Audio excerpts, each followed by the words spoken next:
হে বন্ধুরা, good morning. কেমন আছো তোমরা সবাই? আই হোপ তোমরা সবাই ভালো আছো। শরীরপত্র কেমন আছে তোমাদের?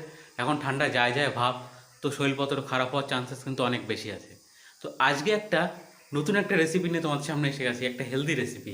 কী সেই রেসিপিটা হতে চলেছে তোমাদের সেটা দেখাবো, তোমরা একটু দেখতে থাকো। আর পছন্দ হলে লাইক শেয়ার সাবস্ক্রাইব করতে কিন্তু ভুলো না। চলো তাহলে দেখা যাক। বন্ধুরা, আজকে যে রেসিপিটা তোমাদের সাথে শেয়ার করতে চলেছি দুর্দান্ত হেলদি রেসিপি হবে। দেখো, বিভিন্ন ধরনের শাক আছে আমার কাছে, 4-5 ধরনের ফ্রুট ফলস, অনেক ধরনের ভেজিটেবলস কাটা আছে, সয়াবিন আছে, সবগুলো মিলিয়ে একটা ঘন্ট টাইপের তৈরি করব, ঠিক আছে? তো হেলদিও থাকবে, খেতেও টেস্টি থাকবে। সয়াবিনগুলো প্রথমে ভিজিয়ে নিয়েছি, এবার সয়াবিনগুলো ফ্রাই করে নিতে হবে। তারপর এক এক করে এগুলো তোমাদের দেখাবো আইটেমগুলো কী করে দিতে হবে। আর সেই জন্যে তোমাদের কাছে কী কী, হলুদ পাউডার, লবণ আর গোটা জিরে, এই তিনটে হলেই হয়ে যাবে, আর কিচ্ছু লাগবে না। তো চলো তাহলে শুরু করা যাক।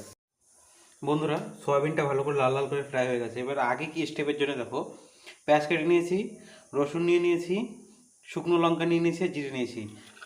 গরম হচ্ছে, এবার তেলের মধ্যে এগুলো সব ছেড়ে দেবো।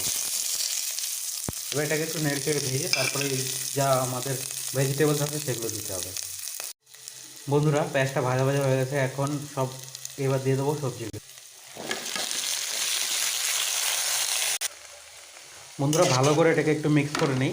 তারপর একটু সময় পরে হলুদ লবণ দিয়ে দেবো ভিতরে, ঠিক আছে? তারপরে আমরা একটু জল দিয়ে এটাকে ঢেকে দেবো যাতে এটা গলে যায় পুরো। বন্ধুরা, দেখতে পাচ্ছ হলুদ পাউডার আর লবণ দিয়ে দিয়েছি। এবার এটাকে ভালো করে মিক্স করে কিছু সময় এটাকে জ্বালিয়ে তারপরে একটু জল দিয়ে ঢেকে দেবো, ঠিক আছে? জল দেওয়ার পরে তোমাদের যখন হতে থাকবে তখন দেখাচ্ছি লাস্ট। বন্ধুরা, দেখতে পাচ্ছ সবজিটা পুরো একদম বয়েল হয়ে গলে গেছে।